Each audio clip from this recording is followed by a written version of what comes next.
same task, selling exactly the same products, and why some people have great lives and others live a miserable existence.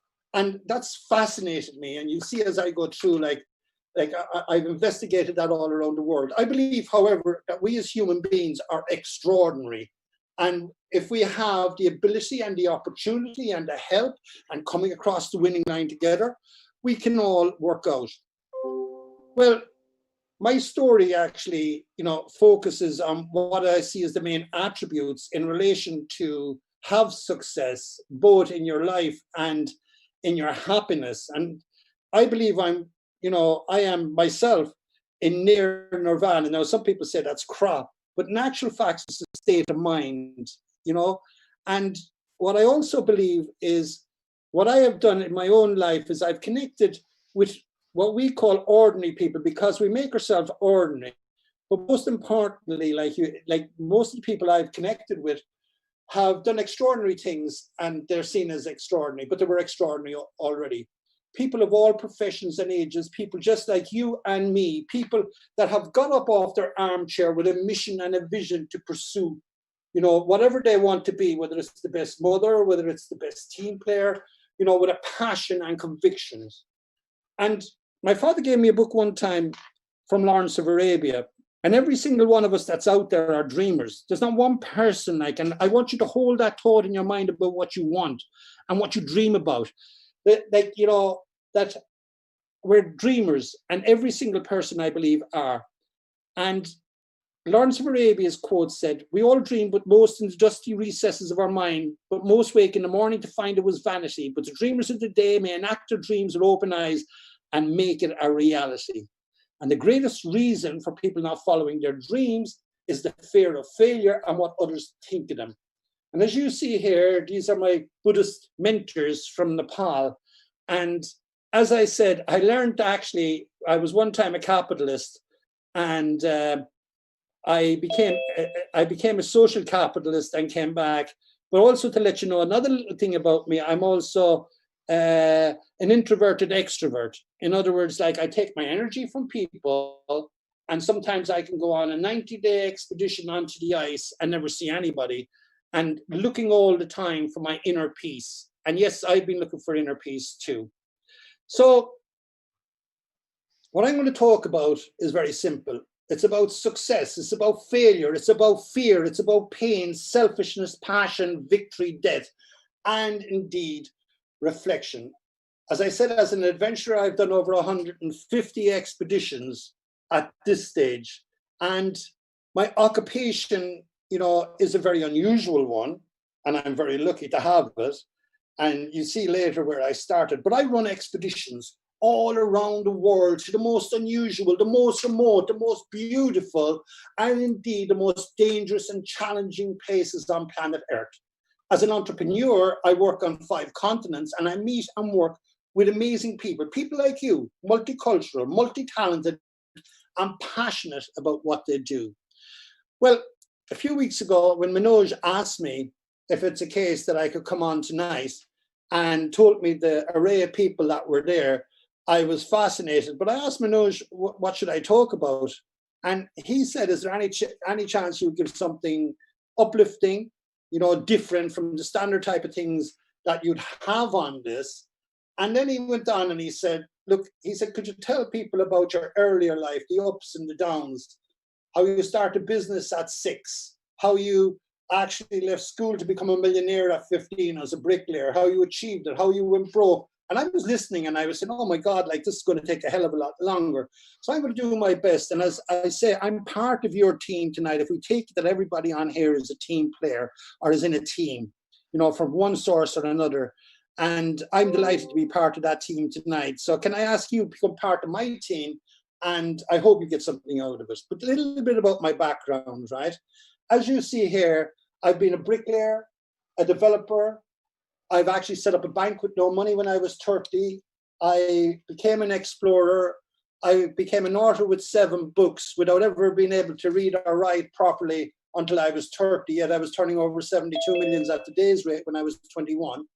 I then went on to become a filmmaker, a speaker, a coach, and a mentor. But more than that, like you all, I have become a survivor. And everybody that lives a life is a survivor. And I know, so each and every one of you are too. To survive, what I do know is we need resilience.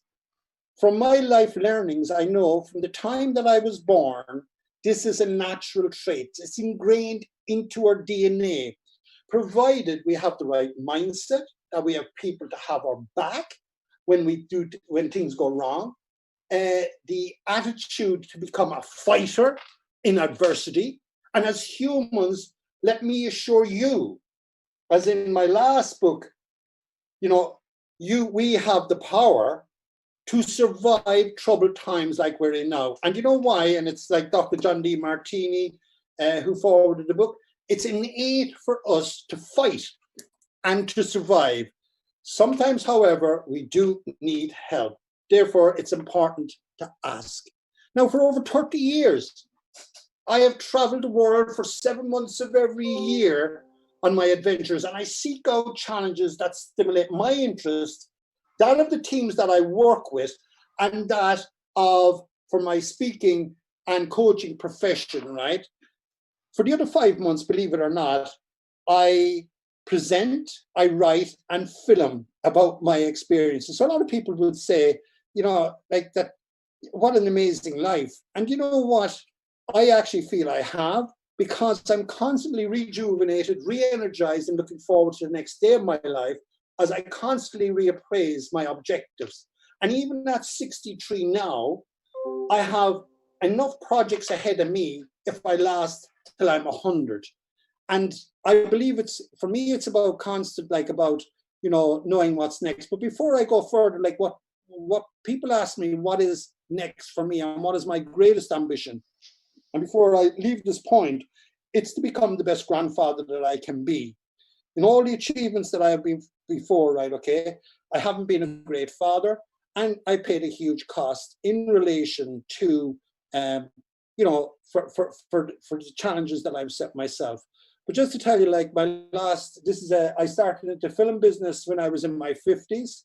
I've done 4 or 5 films already. This one went down, as some of you would know, and I'm not going to play the trailer of it, even though I have it here if I had time. But this went on to be on Netflix and all of those, and millions of people have actually seen it.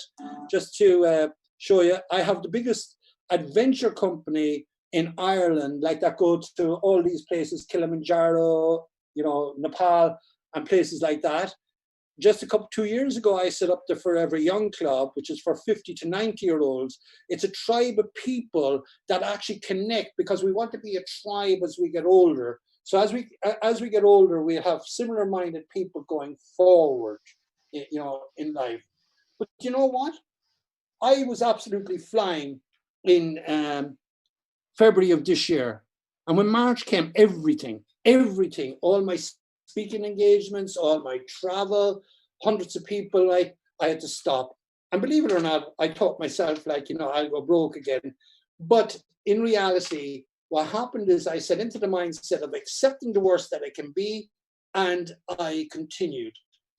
And the one thing is that I have found out from that, and I know lots of you may have gone through situations like crises before, and I have, it's okay. It's okay not to be okay. But it is not okay not to be okay for a long period of time. Life itself is about, as you see here, success, failure, fear, pain, passion, victory, and everything else like that. But when you're actually feeling down, please ask for help. And I have done that in my own life. But today, all I'm going to do is I'm going to tell you for these few moments or time that I have. Pat, before you go into Everest, can I just pick up on something you've said there, if you don't mind? Yep. I'll come out and I'll go back on screen. Yeah. And if anybody's questions, just pop them in there and Barry will relay them to me. You just said there, it's okay not to be okay, but it's not okay to be not okay for a long time. Is that what you said? Yeah. So I'm trying to get out of here, but I can't find it. Don't worry, leave it there. Sure, it's grand. So in terms of like, if you feel like you're not okay in these days, how do you get yourself, what do you do to make yourself okay or help yourself deal with not being okay? Well, I become grateful. Like I am, like, you know, it's when I think about the problems of other people, right? Stop sharing. Okay, I think I got Yeah. it this time. I'm back in. But when I Yeah. actually think about my life, and I've traveled all around the world, and I've lived in third world countries, and I see, you know, the poverty, the things like that, and I come home like I have nothing to bitch about, to tell you the truth. And most people don't have anything to bitch about because of the fact we live a very good life. The problem is that we're conditioned to actually have fear and to be afraid. You know what I've done at the moment? I've hit the pause button in relation to everything I'm doing. Like the first thing I did is I started writing a project on resilience and happiness. And believe it or not, the first week I thought I had nothing coming in. I actually got jobs all around the world to speak on resilience and happiness. Because I'm used to speaking on a stage, like, and I can see like everybody, like, and I can see their eyes and feel the energy, as you know yourself, for anyone that's a speaker. And this this is very unusual for me because when I look at my slides, I come alive. I actually can feel when I see, you know, like frostbite, or when I see death, or, you know, like whatever the beautiful places, it actually brings it back to me. You know, I'm 63 years of yeah, and is that something then that you would use now, just to kind of, you said you'd be grateful, would you start then being grateful for things that you had in your life, even way back in on expeditions and in other parts of your life?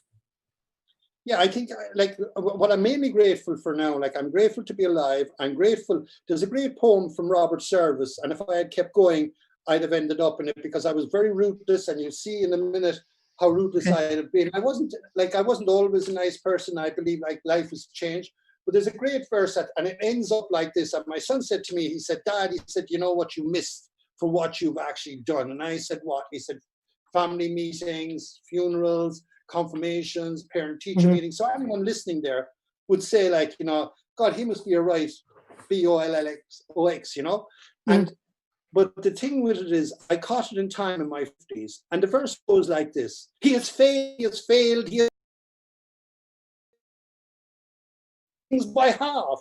Now life's been a jolly good joke on him, and now it's time to laugh. Ha ha! He is one of the legions lost. He was never meant to win. He's a rolling stone and bred in the bone of the man that did fit in.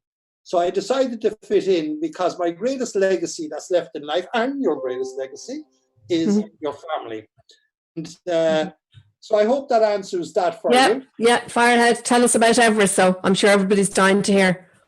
Well, what I to the screen again. I think it's here. You say share screen.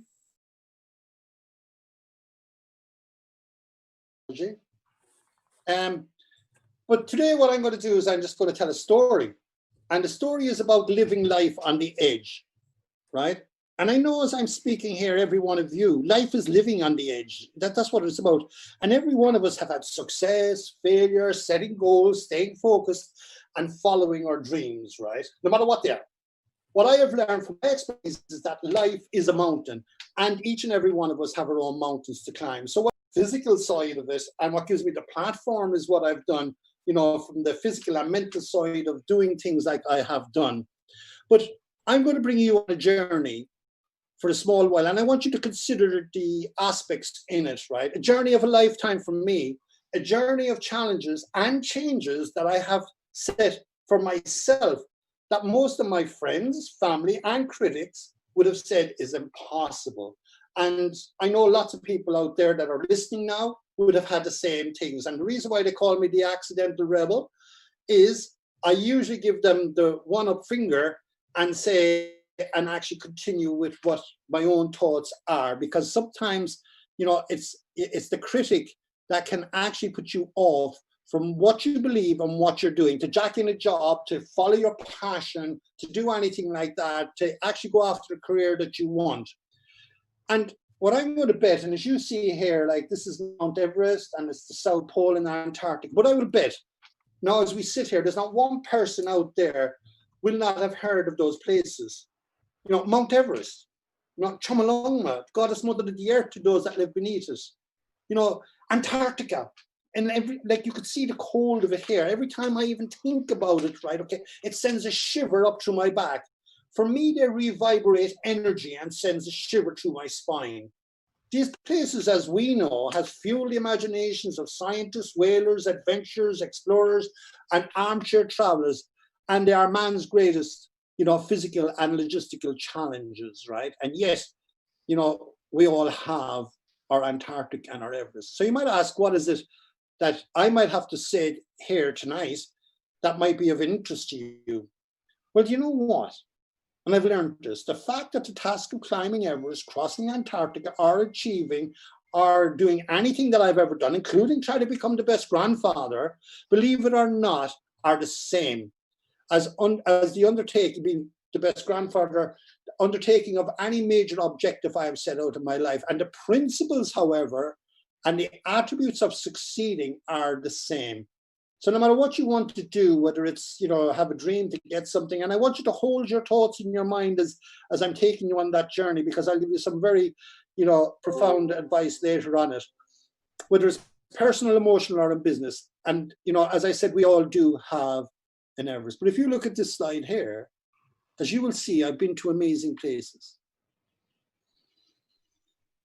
I've seen beautiful sights, and I've witnessed terrible tragedies. But no matter where I've been fascinated about what it is that motivates us, that's you and I, to go for what we want, our need to lead, to explore, to conquer, to be our best, and no matter what we will do. And I know there's not one person here, and I will bet, and that we all feel the same. But I just want to tell you, I'm just an ordinary guy like everybody else. This is my family, as you see. There is my two sons are on the back there. I have two grandchildren, Jack and Lily. Jack he's 6 years of age now. He's just had his leg amputated in November. And that's Lydia. And also Marie is sitting down. We have been separated for over 20 years now. And yet we care for each other very, very much still. But I'm blessed, also to have my mom and dad still alive with us.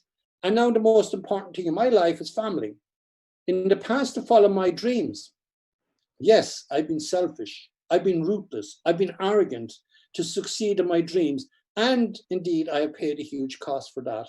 But what I want to do is take you back to a time and introduce to you who were the driving forces behind, what have made me to be the person I am. And it's very simple. It's mentors. And I know each and every one of you are mentors yourself.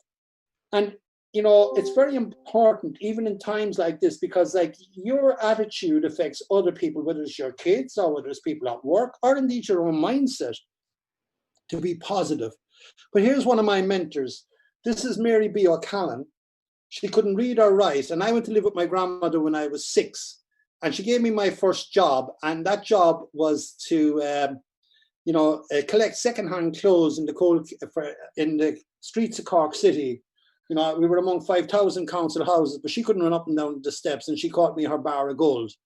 And I was pushed the pram clothes down to the coal quay, which you're looking at here, and she would sell them. So she caught me her bar of gold, which meant I collected the stuff, she sold them, but it was my first collaboration. And she actually drove into me as a young kid.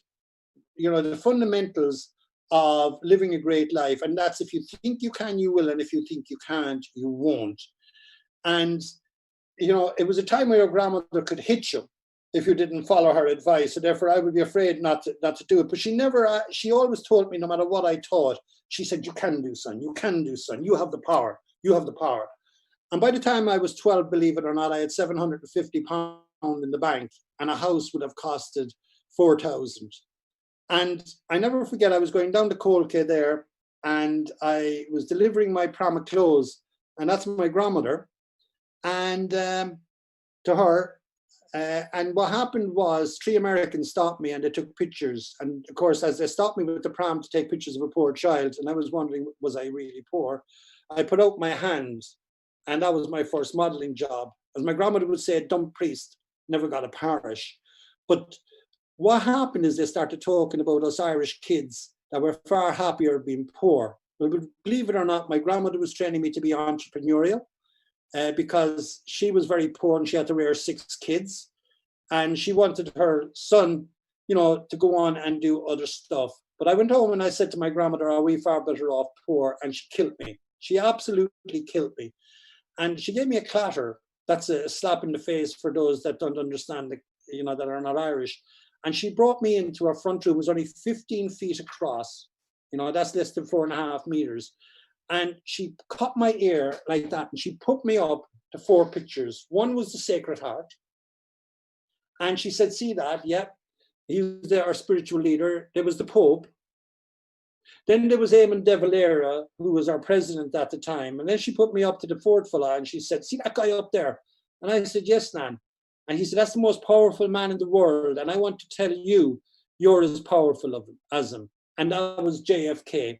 Well, believe it, as a 12-year-old, I thought I was as powerful as JFK. And I had that mindset. So by the time I was 15, I left school to become a millionaire. Things were very tough for us. My father had lost his business due to people catching him for a lot of money. And I thought he was a complete idiot. And it was his fault our family was poor again. So in anger, I left school to become a millionaire, not even knowing what a millionaire was. And I kept telling everybody, and everybody said, who do you think you are to have a dream like that? Because you're a bricklayer and you come from a council house. Well, I told them as well, you know, up their backsides. And that's the reason why a lot of the time I've been called the accidental rebel. But, you know, I went out, told everybody, believed it myself. I could see it, I could visualize it. But by the time I was 17, as you see here, I'm the guy on the right, I wasn't a millionaire. And I was a bit disappointed.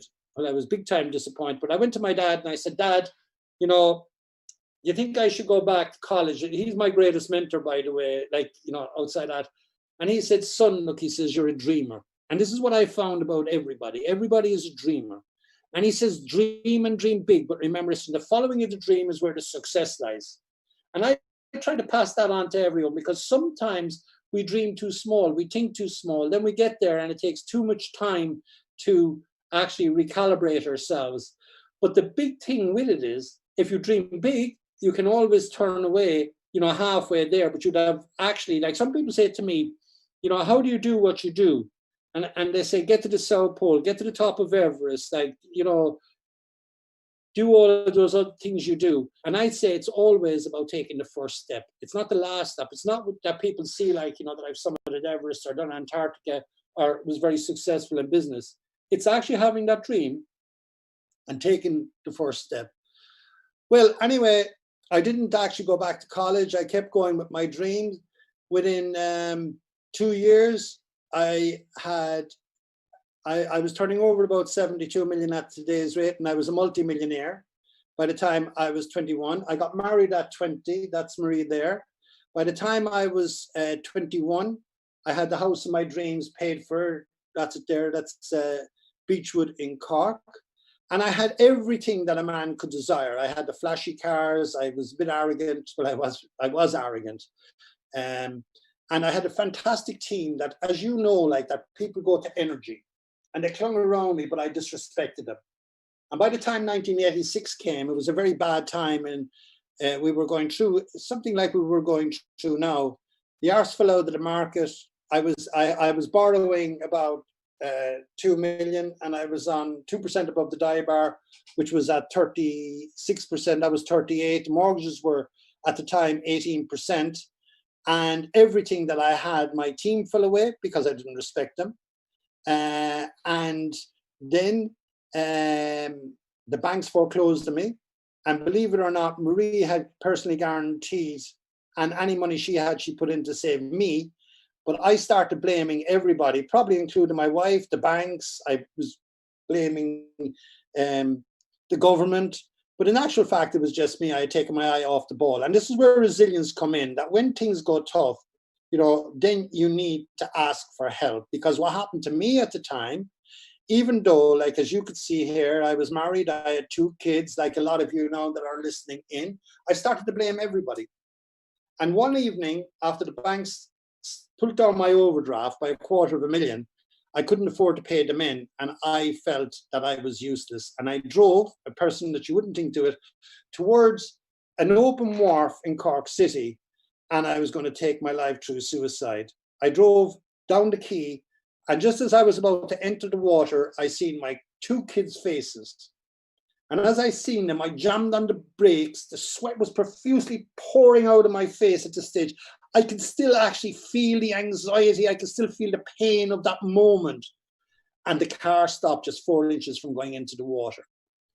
Now, when I showed what happened at this stage, right, okay, I went home and I told my wife, and she said, tell your father, tell your staff, and I did. And believe it or not, every one of them had my back. And I wouldn't believe that they would, but the banks didn't see me as the obnoxious backside I was, and they came behind me too. But one thing I want to say here, just 3 weeks after I tried to do that, I came back, but I'll tell you about that. But what I want you to take a look at here is there's not one person listening here tonight that wouldn't have had situations like that. In actual fact, I often in audiences of 1,000, 3,000 people, and I ask people to put up their hand who never had one of those: anxiety, fear, pressure, illness, depression. Every single one of us go through that type of situation. But by asking for help, believe it or not, I was about to get out of that, and go on. It was actually a turning point in my life. Now, I think I see you try to come in there, Barbara. So what I'm going to try to do is come out and...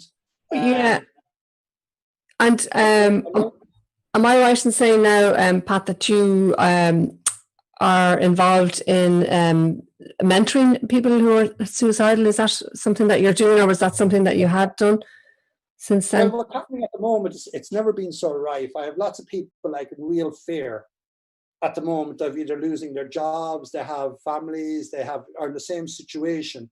Mm-hmm. And lots of people, their mind through anxiety are going through a rough patch.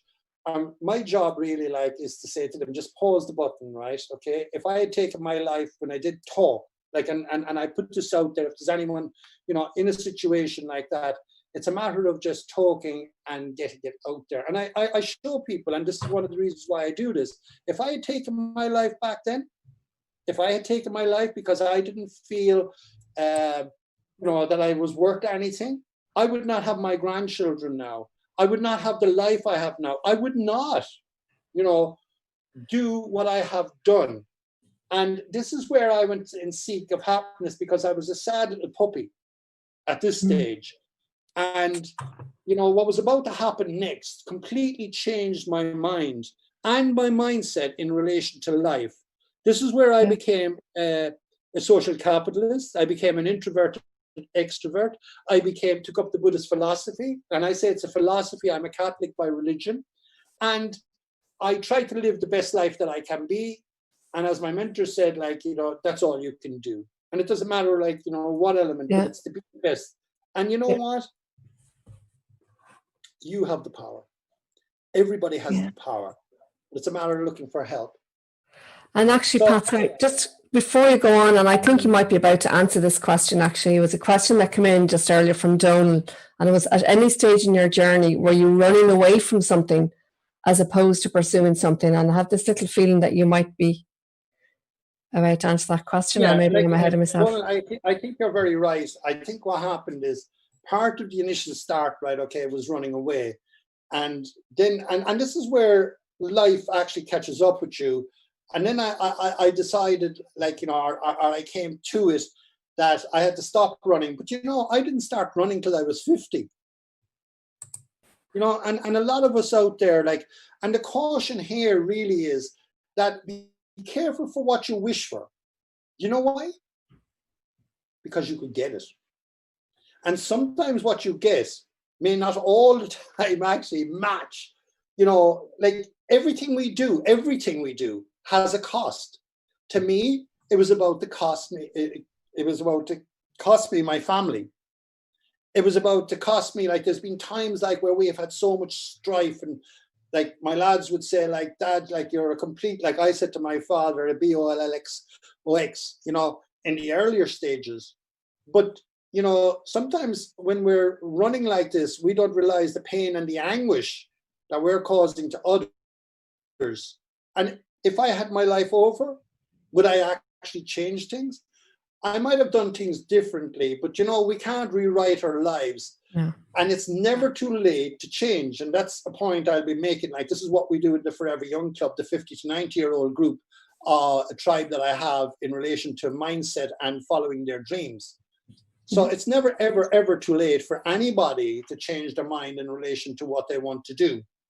So does that answer that question? I hope it does. I think it does. I'm sure Donald will pop another message in there if it doesn't.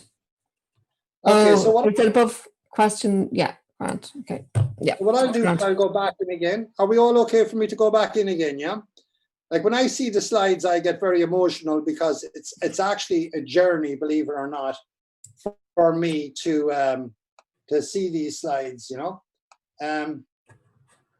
But as I said, like, you know, like we're in, like I had all of these things going on, but you know what? Because I spoke one day, this guy came into my office. He was the father of one of my secretaries and asked me to go hill walking. And this is very important if you're under stress. And it's about the resilience of it as well. That he said to me, and this is where other people come into your lives and there's light bulb moments. And he came into my big boardroom and he said, Pat, you know, you should go hill walking. Now, I thought hill walking my arse. I'm a workaholic, not a walkaholic. But this is where I started to live in the moment. And he pestered me to go on a hill walk down in Kerry. And now I live down here now. But I reluctantly went. And, you know, because I was thinking like, you know, does he not realize his daughter could lose her job? And it was only a small mountain that I went up. And I was completely knackered by the time I get to the top. It was only 2,400 meters, which is about 800 feet, which is about 800 meters. And as I was going up, for the first time, I could hear the water as it cascaded over the rocks as I was exhausted. I sat down and I could see the grass, believe it or not. And I set myself a challenge, and all the worries of the bank taking us to court in the following weeks went out. And when I got to the top of Mangerton, even though I didn't want to go there then, like, you know, I probably wanted to live more than I wanted to die at this stage. So I was trying to get up something new. And it wasn't costing any money, by the way. I remember I parked my Mercedes car at a church down across the road from the Opera House in Cork, and I couldn't afford to put the money in the car to drive down over the county bounds. And I paid £2 at the time to get into a Mini, and off I headed. And that £2, believe it or not, changed my life as I got to the top of Mangerton Mountain with Valdine. The following week, the banks were taking us to court and trying to take our family home and put my children and my wife and me out on the side roads. And I never forget it. Like, you know, I was going to climb Carn Tool because I said, what are you doing next week? And he said, Carn Tool. Now, there was a big accident the week before, so that was my Everest. And this is where Everest keeps on changing, that no matter what you're doing on the way to Everest, your Everest, you know, every small other goal towards it is an Everest in itself. And I never forget, I got to the top of this mountain, as you see here, and I was so excited. I wasn't worried about the bank anymore. I had succeeded in cheating debt, as I had taught. And here I was, and I was actually so ecstatic, like, you know, like the clenched fist, you know, I had the power. I was on the top of Carn Tool, and Val came over to me and he said, what's wrong with you, Pat? And I was so excited, I shook his hands. And without knowing it myself, I had set myself the next goal. I said, I'm going to climb Mount Everest. I didn't even know what that would take. But that goal and that dream was massive. And that new ambition gave me to climb Mount Everest, gave my life a sense of purpose and an objective that I would strive towards. Now, on the way, and this is the most important thing about actually setting goals, is I would succeed in a lot of smaller successes, which would give me the opportunity to rebuild my self-esteem. Even though they were treating me for Prozacs, I was actually suffering from self-esteem depression, but it gave me the opportunity to rebuild my self-esteem by, you know, climbing Carn Tool, Mangerton, went on to do other stuff, right, okay, that wasn't costing a lot of money. But I then rebuilt my business, And I went down at that stage. Within weeks after that, I set up a bank with no money. And it's a very interesting one, but I won't get a chance to talk about it here. But I talked to financial institutions all around the world about this particular item that I did. So I set up a bank with no money and I lent mock money. And by the time 6 months was up again, I had £1 million in the bank. I also learned from that time, no matter how many times we fail in our objective, the most important aspect of failure, the most important aspect of being down and when you feel down is to try again, because we have lots of learning in our lives before that. In actual fact, after that suicide attempt, my mother gave me a great bit of advice, and it was never quit. And, you know, it goes like this, and some of you may know it. When times go tough, and like we've all gone through this, as they sometimes will, and the road you're trudging seems all uphill. When funds are low and debts are high, it's then you must not quit. Success is failure turned inside out, with a silver tint of cloud of doubt. You can never tell how close you are. It may seem far, but be so near. So stick to the fight when your heart is hit. It's when times go tough that you must not quit. You have to think like a rebel.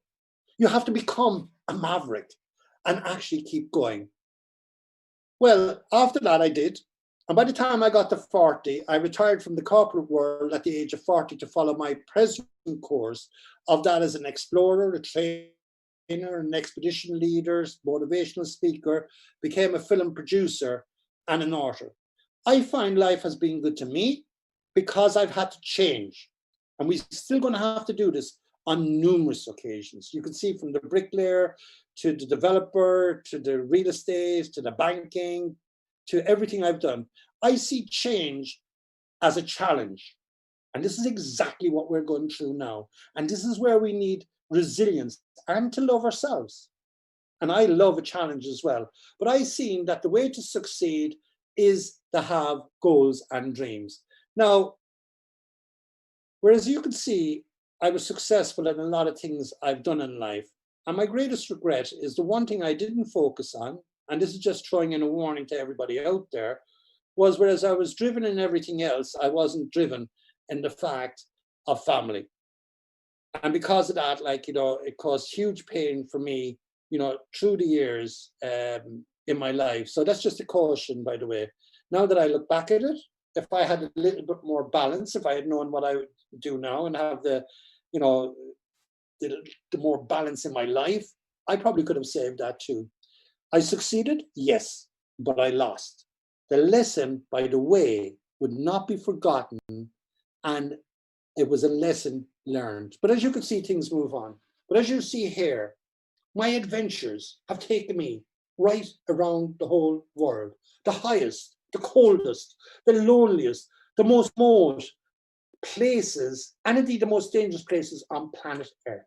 I have lived and I have worked with over 32 tribes of people, and I have experienced their way of life. I've become fascinated, from modern day man like you and I to that of the Stone Age tribes in West Papua New Guinea, to the nomadic tribes in Africa, to the Stone Age tribes in the jungles of West Papua New Guinea. I've also, you know, like went in search of the female warrior tribes, a fascinating 2,000 women, 2,000 years, no man.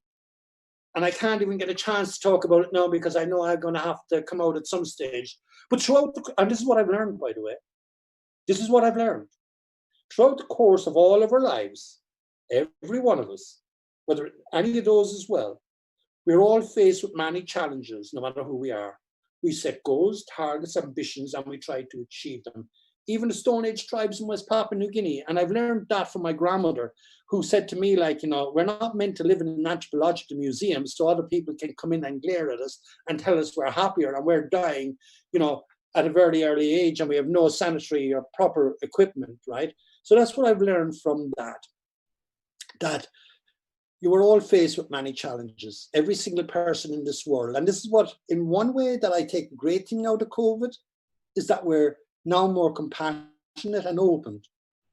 But what I have found is, in the course of my own life, is I have found great similarities between climbing big expedition mountains, my family life, my business life, and everyday life itself.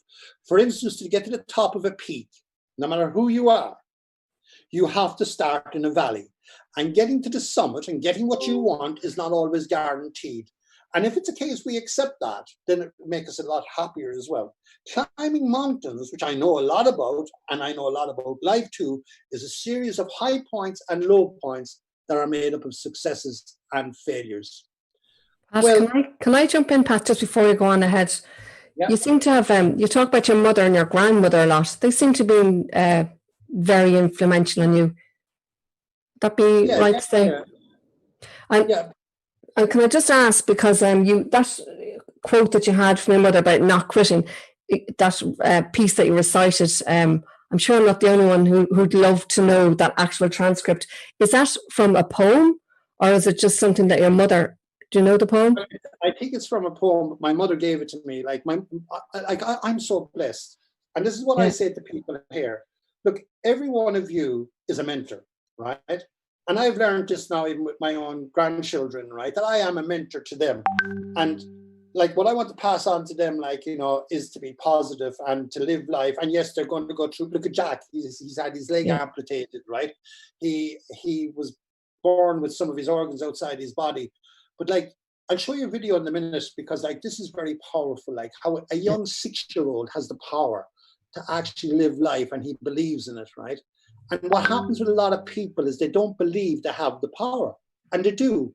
And if it's a case you put the unsung heroes behind that you have the power and they'll help you, you definitely will be able to go on. But the verses that I quote have mainly, if you think you can, I know that Ford,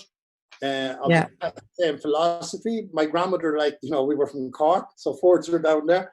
But she had so much wisdom, and she was so angry because her husband left her with 6 kids. And, basically I probably was slave labor at the time, but you know what she did? She gave me collaboration. I was the richest kid probably in the country. And by the way, I was the youngest probably in the world door-to-door salesman. She gave me a neck. You'll have to go into the Guinness Book of Records for that one, Pat. The youngest door-to-door salesman in the country, or in the world, I should say. Yeah. So anyway, and also all of those are in my book, all the quotes, You Have the Power, right? It's not it's on my website and things. And I have 7 books written at this stage, and I was illiterate till I was 30. As I was saying, was the last film we did, probably, I believe it went out to 72 million people. So, and I'm a bricklayer. And an illiterate bricklayer at that actually are constantly trying to learn, and I love life. So what I'll do when I go back in again. Go on, we I'm sure we'd all love to be here until midnight, but we better not. Minority will be killing us. Yeah. So what I'll do is I'm just trying to figure out how to get back in again. So I'm just going to come back in here if I can get my cursor right. So I'll do this, and then I'll say share. And then I'll go up here. And are your films on Netflix? Just before you kick off again, we've been asked here. Which? Are your films on Netflix? It was 5 years on Netflix. It's off Netflix now, but to tell you the truth, you can have it free if that's the summit. If you go on to YouTube, a lot of people have pirated it, so I don't mind not making the royalties on it. So they'll get on YouTube. More important. It's a very good film. As I say, it won Sundance, and it won Banff, it won London, it won a lot of awards around the world. We had a great team on that. It was amazing, and also a great story where it's about 18 climbers getting to the summit, and only 11 died. And it's about selfishness. It's about greed. It's about going for stuff when you shouldn't do it, and there was a huge cost.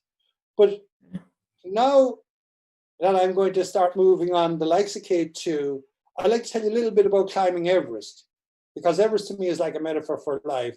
I will attempt to describe this awesome, raw, natural beauty, both ferocity and serenity, and of climbing it. For those of you who are unfamiliar with it, I'll try to explain the risks and logistics and try to compare it to our own life and what it takes to succeed, and more importantly, what it takes to survive. Essentially, as a leader, if I get the logistics wrong, this is not like losing my business anymore. I'm not alone are responsible for myself, but I'm responsible for my team. Now, over 50 climbers that I have worked with have died. Yes, have died on the mountains. And a lot of that, and as we know ourselves, like, is from human error. And I made a couple myself, like, but I've come through the other side. But survival for me, and anything I do, is in the detail. It's in the planning, the training, the communication, the execution, the direction. I now use these lessons that I have learned in my own, like, from my business to my expedition career, and from my expedition career back to my business and the coaching. And the way I look at it is, for me, I know I've walked the walk. I haven't actually talked the talk. And I know that I haven't just read books about this. This is, that this is something I'm passionate about. But what I do know about Everest, if you get it wrong, you will end up like Mallory here. 73 years on, he died because of the fact they made a mistake. But let me tell you about what it takes to climb Everest. That's Mount Everest, by the way. It's the highest mountain in the world. It's 29,035 feet. As you can see, I'm an old school feet person, right? And it's at a height at which jetliners cruise. 75% of those that will try it will fail. When I started first, 1 in 4 would die. And I never forget this. My father said to me, for Christ's sake, son, he says, will you take up golf? And I never forget, the following day on the Cork Examiner, which is our local paper down in Cork, there was a front headline, golfer hit with golf ball dies. So I said, I'll take my chance on Everest, Dad. And what I did is I learned about having to read and research. Read and research is very important. And to actually stick to the rules in relation to logistics. And it's only when that the odds are with you that you break the rules, because I'm a firm believer, like, we break some rules, but we keep the main rules. And, in actual fact, we wouldn't have gone into a 2008 recession if we kept to the rules of what would be economical for return at the time. But anyway, here is Mount Everest. And even as I see it, and I've walked across the top of that world a few times, right? It actually gets me excited. So people say to me, what is it that's so dangerous about Mount Everest? Avalanches, hundreds of thousands of tons of snow and ice cascading off its face, and you're wondering in a heartbeat, are you going to be engulfed? Then you have whiteouts where you can't see your hand in front of your face, as you see here. Blizzards of gale force winds driving across the mountain in sub-zero temperatures. That will make you feel that you're living in hell. Temperatures, yes, that go down to minus 60 degrees Celsius, and the jet stream winds coming across and whisk across the top of the mountain. Then you have seracs, massive seracs.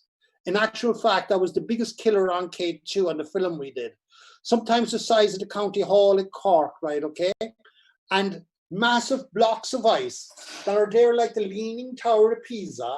And as you're traversing in under them, you think in a heartbeat they will come down on top of you and collapse. And then there was crevasses, massive crevasses. As you see, like sometimes 7 ladders tied across, like you're walking across the ceiling, and then 500 feet below you, and you're wondering, oh my God, am I going to fall into it? Then there is anyone that has done altitude, pulmonary and cerebral edema, where your heart and your lungs have to expand in size, where you could drown in your own fluids, where your eyes are actually popping out through your head. And then, as I said about the cold, so cold that, when it goes down, you know what happens when it's so cold? I've seen friends of mine, and if you're squeamish, don't look at this, right? I've seen friends of mine losing fingers and toes for mere seconds of exposure to the extreme cold. This is a friend of mine in Antarctica whose fingers got so bad that the doctor that was with us had to saw them off. I've seen my friends lose feet, from actually frostbite. Then there's all the other deadly things on Everest, but it's hard work. If you look here, National Geographic says the danger of altitude. To carry a 10-pound pack on your back up there is equivalent, according to National Geographic, of carrying a man on your back step for step. And then it's frightening. It's so frightening, right, okay, because there is lots of deaths on Everest, right? And, I've seen, friends and colleagues, native from Nepal and non-native from Nepal, giving their lives back to follow their dreams. You're walking in the footsteps of dead men, which can cause uneasiness, especially above 8,000 meters, a height at which man's fragility becomes all too apparent. Now, I see you're trying to get in there, Barbara. Do you want me to come out again for a sec? Yeah, I think Manoj is just giving me, I'm going to blame Manoj on this now. He's giving me a signal of like 5 minutes to Q&A. Is that okay? Can you? That's okay. Would that be all right? Well, Yeah. I'll keep going, so, right? And then I'll finish that, right? So people ask, what does it look like to climb Everest, or what does it take? It's the same as eating an elephant. It's the same as doing anything in life. You take it out bite by bite. You have to reappraise what you're doing. Every morning we get up, we readjust it. Step by step, we make our move to the top of the mountain. Indeed, when I climbed there, it's about success and failure. My first time on Everest, I had to bury Karl Heinz, which you're looking at there, right, okay, in 1993. 1995, I went back and I stood on top of the world and I said, yes, I'm standing on top of the world. And you know, that was for me. That was for me. That was my goal. But when I came away, I decided to help others to achieve their goals. And one of the tasks I had was, if I could do an expedition from the south side, become the first Irish team to do so, also to have the first Irish female. And if I did get the first person, if I did climb myself from the south at the time, I would have become the first person in the world. Eventually, I became the first person to do north and south of Everest, including the 7 summits twice. My friend beat me to the first accolade. And so I went back in 2003. And here you can see now, 17th of May, and we're stuck in the tent. And as you can see, it's pinned to the downslopes of Mount Everest. It's frightening. You know, we pondered in our thoughts about what has brought us there. It's a God-forsaken place, let me assure you. At this stage, I was with Claire O'Leary. She became the first Irish female to summit Mount Everest. Inside, we're pondering in our thoughts what have brought us to this crazy place, where all that we have left to protect us is that thin skin of man-made material. Outside the tent, as you can see here, is the body sliced in half. We're thinking, could we end up like that? Very fast, it's about the fact that, you know, Pembegelji Sherpa, right? It's the unsung heroes. It's not about us. It's about the fact that we had a team with us, and sometimes they don't get enough recognition, and I'm not going to get enough time to talk about them tonight. But without the Sherpas and without my teams and anything I've done, I would not be where I am today. So here we are. We left at about 9:45 a.m. It was 26,000 feet in the dead sun. As you can see, it's freezing cold. The oxygen is freezing on our mask. And then we made our way along to the south-southeast ridge. On the way, I came across a friend of mine, if anyone read Into Thin Air, Scott Fisher. And I never forget, we were about to come onto the balcony, onto the top platform in the world. And I stopped with Claire and we blessed ourselves and said a prayer, and then we kept moving. And then we walked across the top of the planet Earth, knowing that getting to the summit was not what it's all about. It's about getting back down. And here we are now crossing the highest gangplank on planet Earth. The year before, in 2003, I got to this point, which is known as the Hillary Step, and I was dying myself, and I turned 1 hour from the summit. And now I was passing it. I put my hand on my face and I cried for all of those that didn't get back. Scott Fisher, Rob Hall, Anatoly Bukharov, all friends of mine that have died in this place. I tried to comprehend the time and the power involved in the creation of this place, which one time came from the bottom of the seabeds. And as we crossed this place, I could see all the fossils, or all the sand beds that were laid down. Eventually, I looked to the top, and these last few minutes were amazing. Step by step, by lingering step, we inched our way to the top. I continued like a moth attracted to a candle, and there the summit ahead. And as I got to the summit, I realized that a goal that I had set myself, you know, many, many years ago was about to become a reality. We were now on top of the world. I've been to Everest 4 times, succeeded twice, failed twice. I've nearly died on the mountain in 2003, and many of my friends have died. But what I did at this point in time, I took a camera out of my pocket and I took the shot, north, south, east, and west. And as I turned, I remained conscious of the fact that this was not a climbing exploit. The undertaking, which subconsciously began the first day I walked in the Kerry Hills, was now a reality when I went out with my friend Valdine and said, Carntool was my Everest. Then as I looked at Claire, I remember what her father had professed. He said, my father had professed, dream and dream big. But it's in trying to make the dreams a reality is where the success lies. Succeeding for me became the bonus. Claire and I followed our dreams with conviction and passion, and we had the greatest time you could ever have. And Here now, it had made it reality. The unsung heroes, they were there with the goddess mother of the earth. Here we can see Freddie T. Bear. 250,000 children followed Freddie.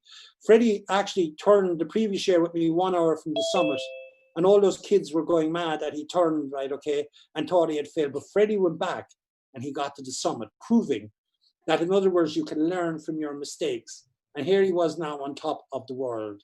But when we got there, we did something very special. I took a slitter or hurley from my pack, and I took a slitter and I hit the highest puck fod in the world. But this is very rare footage. But just remember that 3 people did not come back from this summit attempt. They weren't part of my team, but they were there at the same time, and they made a huge mistake by just lingering too long. So just watch this for a...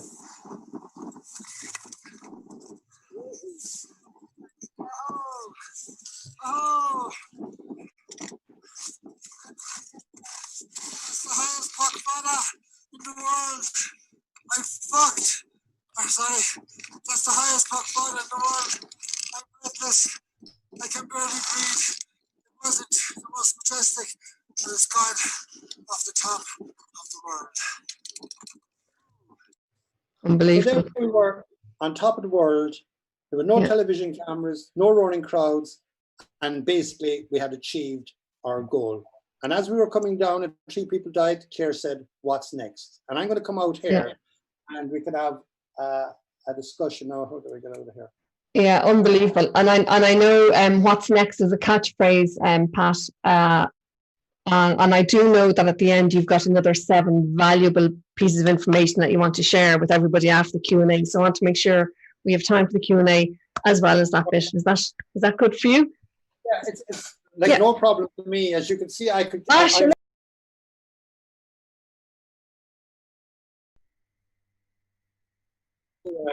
The passion is palpable. I mean, I'm sure you can imagine we're all sitting here wherever we are, just looking at the screen. Pat's down in the kingdom, aka Kerry, on his own, sitting there in the room, and we can just feel the energy. Could you imagine what it'd be like if we were all in the one room? It would be just phenomenal. What I'm going to do now is I'm going to open it up to questions. So if people would actually like just to, raise their hand using the raise hand feature in the chat, or if they want to give a wave at my screen, or maybe just to unmute yourself. So I know some of your videos aren't on, but if somebody wants, I'm sure somebody has a question. Can you hear me there? Yes, we can. Yeah. Hi there. I'm the girl with the dog in the picture. Girl with the dog. Talk to Pat. Pat, it's been fantastic and very inspiring listening to you talk, and it's not the first time I've had this great opportunity. The one thing I didn't see, that puck fodder, your screen wasn't sharing. So I don't know if I'm the only person who didn't see it. If it was feasible to show it again, that would be just amazing. And congrats for everything you've done. You're really inspiring. Thank you, Pat. Yeah. Well, you must be a hurling fan. Sure, I do my best. I'm a dub, but we all do our best. Did everybody? I could see it, but I don't know. Give us a thumbs up if you were able to see the puck fodder, the long puck. Yeah, I think girl with the dog, it might have only been you. So maybe we might just at the very end, after you've done your 7 tips, show it again there rather than going in and out again. Incredible. Is that okay? All right. Thanks a million, girl with the dog. Somebody else got a question there for Pat. No, it's not a good time to go all shy. Anybody else? Michelle, Michelle, if you want to unmute yourself there, and there you go. Oh, mute again. So, Pat, fabulous talk. Thank you so much. I know nothing about mountaineering, but I did read Joe Simpson's Touching the Void, which I think was probably a good while before your own climbing. But I just wondered, in terms of, achieving your personal goal and reflecting that back to what happened to Joe, where whoever was climbing with him, when he fell in a crevasse, cut the rope kind of thing. Is the important thing, if you were faced with a decision like that, would it be continue and achieve your own goal or help the other person? No, it's like what happened in 1993. We turned and came back, but it's not all the time that's what happens with people. I think that most people that are professional mountaineers will do that, but lots of people like who, you know, are guided up there, they're actually, their total dream is to get there, and they pitch huge amount of money. Like for me, I can go back any time and it doesn't cost me a lot of money. But for a lot of people, I've seen people walk across dead bodies as they were dying. And it is very, very sad that they don't give a shit, you know, in turn, like, you know, in relation to that. But like the thing with Joe Simpson, like what happened there, was your man cut the rope and left him off. He didn't have any other choice, or the two of them would have died. And this is the thing, like that happens a lot on Everest. Like when someone goes into the death zone, they accept the responsibility that they may die. And to try to mount a rescue or anything like that, that's, you know, that puts other people's into danger, I completely disagree with it. You should be trained enough when you're doing things like that to take personal responsibility. And this is where self-leadership, and self-leadership is a big thing that I'm a complete advocate of. You take responsibility, you do the training, no matter what it is in life, whether it's in business. Like I blamed everybody when I went broke. I realized at the end of the day, it's my fault. You know what I mean? You can't blame anybody else. You know, we see today, like people are blaming the banks and they're blaming it. But at the end of the day, it's down to you. You know, it's you've made a mistake. And this is where we need the resilience to actually to fight and come back. And because I've seen so many people, because I was a patron to Suicide Aware for a long time, like, and I've seen so many people, you know, let themselves get into the situation like I did, and then the help isn't there to get them back out of it, or they don't talk, and then they miss out the rest of their lives. Pat, there's another, thanks Michelle for that. Lovely accolades coming in, not a question, it's fascinating. They could listen to you all evening. But there's a question here. What is the training time and rigour needed to climb Everest, and also the estimated cost? I think you've sparked something in somebody there, Pat. All right. Well, we do, like, I am a mentor to some of the best mountaineers in the world, as well as some of the best businessmen in the world. So if you're looking for mentoring on that, just give us a shout, or if you're thinking of going on any of the 7 summits. But the whole thing with it is, some people, as today, and we see this on Everest now, like where there's massive lines, like when I was there could be 10, 12 people on it. You know, we have all these people like do marathons and Ironman and things like that. And it's their next goal, like, is to do something. So they're paying people, the likes of myself, you know, to guide them. Now, I won't guide Everest, because I just believe if you're going there, you're taking the risk. If you die, you die. But this is where resilience come in. Things will go wrong. Same in anything in life. You have to be ready for when that goes wrong, to have the resilience to pull yourself back out of it. And too many people are going, you know, putting in the training, you know, depending too much on other people and depending too much on their leaders without having any idea of being a self-leader themselves. And self-leader, you know, I believe in everybody should, like, you can see all the careers I went through. On each of the careers I went through, I was an apprentice. And I started that when I was, you know, 15 years of age with my father and my uncles, right? And then eventually I became the master. Like, I became the master very fast, because when I went broke, I went back to it. And then when I went on to the other things, I became an apprentice, whether it was in banking or anything else like that, or exploration or filmmaking. Then I became the master, and then I became the mentor. And like, that's where I am at the moment. And that's what I believe in the legacy. My job is to help others to be the best that they can be. And like, that's one of the reasons why I do the likes of this. Great. More accolades again. What's the next big adventure for Pat Falvey? Okay, to become the best grandfather that I can be, right? And I'll show you something there in a minute. I will go back into it, right? Okay, where Jack has the power. But the whole thing is, I have about 8 or 10 projects in mind. But like, if I take it that you have to prioritize them, if I don't prioritize them, I will be as bad of a grandfather as I was a father. Now, my kids like love me and they think that I'm great, but they have missed a whole. I have missed. They said to me, "Dad, you know what you've missed? I've missed a whole period of my life. You know, not actually enjoying that, because I was too busy, as Stolen said, running away." You know, so like I'm very passive now. I'm a changed person. I love life. I want to help others to achieve their goal. But also, my biggest thing is is to have the Forever Young Club. The Forever Young Club is very important to me, and I started this because, can you credit it? When I was coming out of the Himalayas, when I was 35, I met an 85-year-old going in, right? Wow. And I was amazed. He was going to base camp. And I said, look, what are you doing here? And his name was John, and he came from Wales. And he said, I'm going to base camp. And I thought, like, this is just amazing. And we were at the highest Buddhist monastery in the world. And then I said, can you come in for a cup of tea? And he did. And we were inside in this place, and a group followed them in. And then he retired when he was 65, took up hill walking, and then started traveling. Because, you know, the greatest thing that we miss when we're dying, according to, you know, research, was the fact that people don't travel, like they didn't do enough traveling. So next, this woman came in, sat down, and she went away. And I said to John, I said, who's that? It was Jane. And he said, that's my girlfriend. I said, your girlfriend? And I was just totally amazed. And he said, yeah. And I said, what age is she? Do you know what age she was? Well, if any of you are thinking of a younger age than this, then like it's a bad mind. But she was 79 on her next birthday.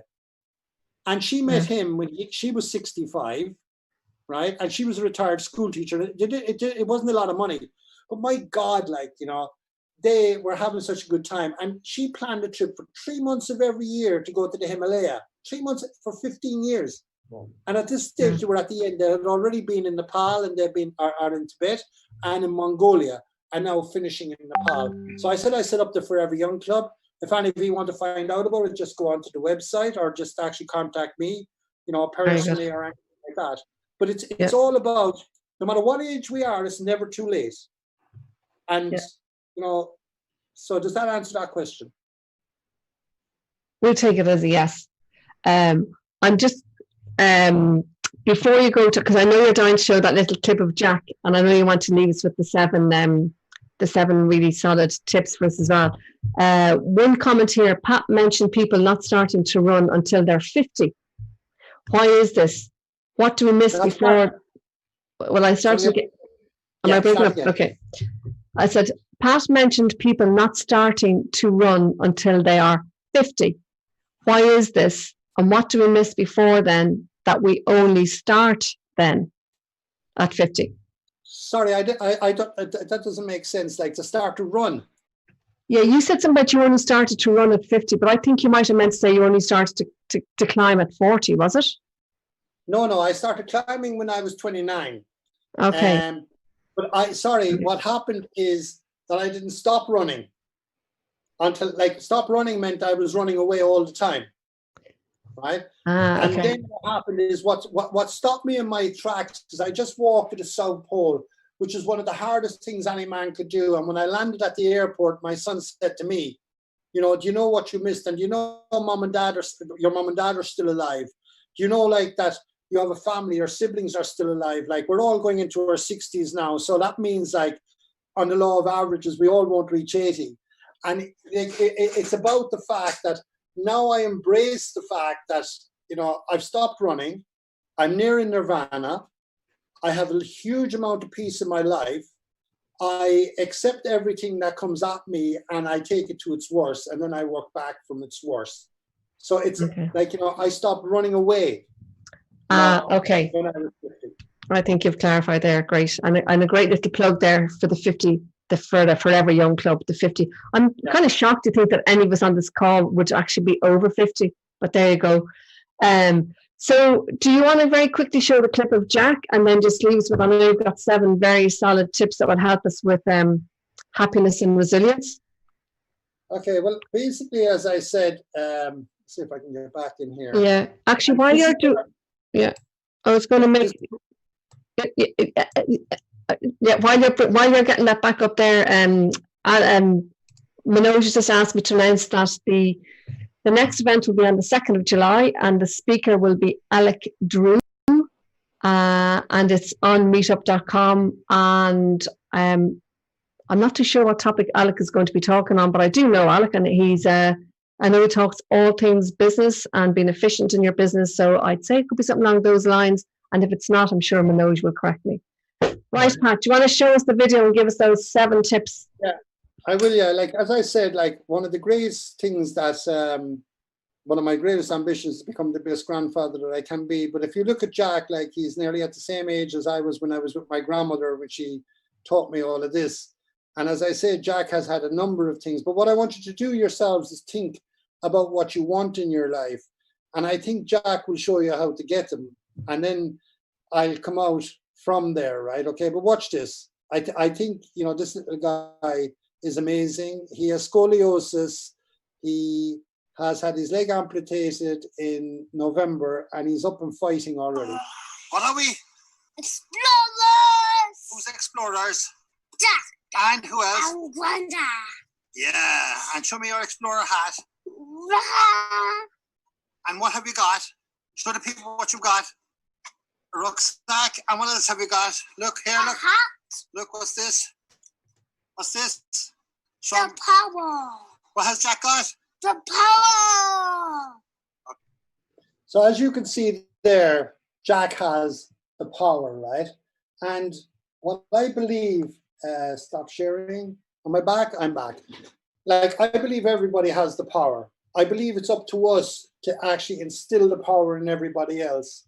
Like every morning that I get up, no matter what it is I want to do, I actually look in the mirror when I can't get it and I say, I have the power. I have the power, you know, to do anything that I want to do. But I hope that you've all thought about what you want in your lives. And I'm going to give you this quote. It's one of the most powerful quotes I've ever got. And again, it came from my mum, who gave me the power to achieve all of those things and a lot more in relation to our mentoring. But the most important thing in life is to want. So what do you want? What do you want now? Like, you know, no matter what it is. And here's the secret for it, right? If you want something bad enough, you must go out and fight for it. You must give up your time and your peace and your sleep for it. If your life seems so lonely and useless without it, but all that you do is you dream and you plan about it. If gladly you fret for it, then you sweat for it, but then you actually go for it. But go for it with all of your capacity, your strength and tenacity. If you simply go after the things in life that you want, though tired, gaunt and lonely, and if day after day you besiege and beset it, let me assure you this, you too will get it no matter what you want. But they're the attributes that are required in relation to getting what you want. And, you know, I'm very lucky, and I hope that what I'll be able to instill is the fact of confidence in people. So that's that thing about Jack. So what I would like you to do, if you could, is just think about it. I'm just going to give it a sec. By the way, the other thing I do as well, and it's about living in the moment, right? Sometimes, like when I'm actually stressed, I have a little bell, right? And I ring it and I just go.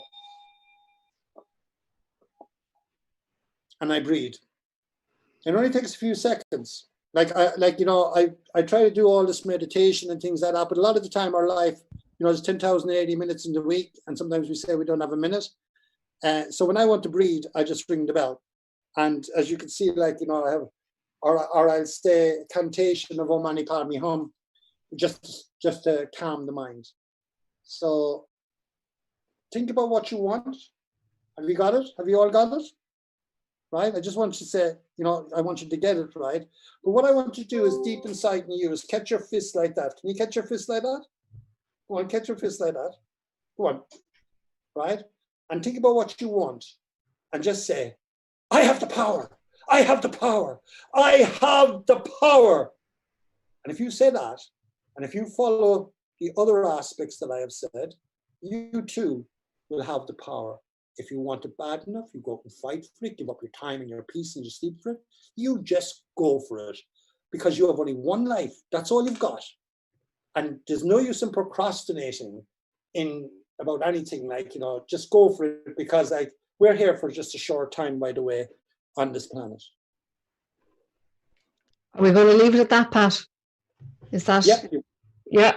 Well, I can go on. Like I can give you the 7 points that I would say if you want to do it. I can. I'm trying to see Manoj's face to get it there. I think for the 7 points, I know I've seen them before recently, and I hope I'm not going to get murdered here by Manoj, but I think do a quick version of them, because I think they're definitely worth hearing. Well, the first thing we all need is resilience. And in actual fact, we all have it from the time that we're born, right? Every one of us have resilience. So use it and don't be afraid, that when things go wrong. The other one is believe in yourself, right? Too many people don't believe in themselves and they get caught up in the whole tangle about, listening to critics, and they actually falling into that. It is not for the weak man to put the strong man down, for they have never gone into the arena to sweat blood, sweat, and tears to fulfill their dreams, goals, and aspirations. So in other words, believe in yourself and go for what you want. Face your fears. Like people always, this is natural in us, in our subconscious. Sometimes when you face your fears, 80% of our fears don't actually materialize, by the way. So therefore, when something comes at you, just catch on to it and go for it. Like if I wasn't to face my fears of 1 in 4 dying, what I realized is 3 lived. I'm still alive and I still done everything I do. But if I was to face the fear my dad gave me, I wouldn't have actually gone forward. Look after your mental health. That's actually a very important one. We all need to look after our mental health. Hang around with positive people if it's the case you can. It's not to say that you do away with negative people, but basically it's very important that we hang around, and look after our mental health. And by doing that, as being part of a tribe. Look, stay fit. It just works the endorphins and it gets the serotonin going, the beta and beta brainwaves that we have, we'll go into an alpha state, and that makes it a lot more easy. Show love, and indeed love yourself, because if you can't love yourself, and lots of people don't love themselves, by the way, and some people think it's wrong to love yourself. It's bullshit. If it's a case you don't love yourself, how do you expect anyone else to love you? So most people are good. Find out the good points in yourself. Be optimistic. It's about seeing the glass as half full or half empty. It's just a little bit above the half full and you're optimistic. So even though we're in bad times at the moment, there's huge opportunity out there. I see it myself. Stay connected like we're doing now, because we are tribal and we need to stay connected. For me, it's all about expressing gratitude. The more I know that no matter how tough things get, there is somebody, out there that, is worse off than I am. So I'm grateful for everything that I have. So practice mindfulness, and it can be as simple as, when you're stressed, a breath. You mightn't have that 15 minutes to do any of the meditation type of stuff that I do here, but the thing with it is, the bell to me is it. So don't forget, everybody is stressed. Everybody at some stage will get depressed. It's okay not to be okay, but it's not okay to be not okay for too long.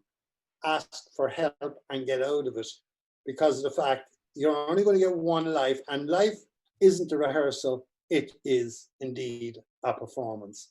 So try to be happy. There is, there's coaches, mentors, and everything out there that when you need help, right, okay, just clock along. If you ever need anything from me, just give us a shout. This is what we're here for. And if you're doing any adventures or things like that, if you want to book, clock onto the website, and we have some fantastic books in there, and we can send them out to you signed. Perfect. Pat Falvey, I have one last very quick question for you that's been asked here. What are the bracelets that you held up there a moment ago? Can you just give a 30-second explanation? This one is a mala bead, right? Yeah. And the mala bead is a Buddhist kind of mantra bead.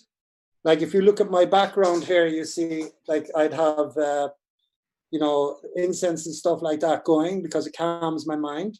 And this bead, it's like the rosary, and it's cantation, Om Mani Padme Hum, Om Mani Padme Hum. And this is about us as human beings. Om Mani Padme Hum is like that, the lotus flower that grows in the murky waters, right? It's really crappy water, right? Okay, that this lovely flower blossoms. So we are like that in the world today. We are in a murky world, but we are actually pure. We are absolutely very good. We are godlike. Of course, we're devil-like too, but the thing with it is, we are godlike and we are beautiful. And these mantras is, when you use a mantra, it actually calms the mind. Om Mani Padme Hum, Om Mani Padme Hum, Om Mani Padme Hum. And like, it's like the rosary. When I get to that, like, I know I have a certain amount said. I'm a minimum of 180, you know, when I go into the cantations of that, and it actually distresses my mind away from anything stressful. Very good. Pat, I cannot thank you enough. There's so many foods for thought there, so many expressions. But I do think the big takeaway, I think, for everybody, and just in the current circumstances, people asking you, are you okay? And not just shooting off the answer, oh yeah, sure, I'm great. Just kind of being a bit honest. And if you need help, ask for the help. Everybody, can I ask you to join me in giving Pat a big virtual, I believe this is what we do to say thank you, give him a virtual clap. And if you want to unmute yourselves and give a real clap, so that we all missed a bit, feel free. And I'll hand back to Manoj in case he wants to say goodbye. Thanks, Pat. Namaste. Namaste. Namaste. Is Manoj there, or is he? Yes, I'm Yes, here. he is. There he is. Thank you. Thank you very much, Pat. And everybody, a really big thank you for Barbara. She's done a fantastic job to keep us on track. And thank you very much for a fantastic thing. And of course, it's great to have everybody here. It's great to have so many people come along to our event. And we look forward to seeing you at our next event on July the 2nd. And we'll touch base with everybody. If there's any other questions, you can all get hold of me on LinkedIn. Thank you very much. Thank you, Manoj. Thank you. Thank you, Barbara. Thank you, Pat. Thanks a million. Bye-bye. Well done, Pat. And thank you very You could much. talk for a week. Yeah, you could. You could talk for a week, which is great. So anyway, we better pull away. I'll talk to you soon again. Yeah. Because I'll give you a buzz there. I hope everything went okay. Yes, Pat, I'll give you a buzz tomorrow. I'm just trying to figure out how to stop recording this. You look like you're looking up to the stars or something there, Manoj. Or maybe you've come back in. We just seem to look ahead. The other Bit low, all camera right. ran out. Yeah. I think when you Recording leave, on my end, Manoj. Will I stop recording now? Yes, please. Okay. Okay. And All great. right, thank you, Barry. There we go. Yeah. Okay. All right. Thanks for that. Everybody, bye-bye. Thanks everybody everybody. for saying thanks. Take care, Thanks. take care.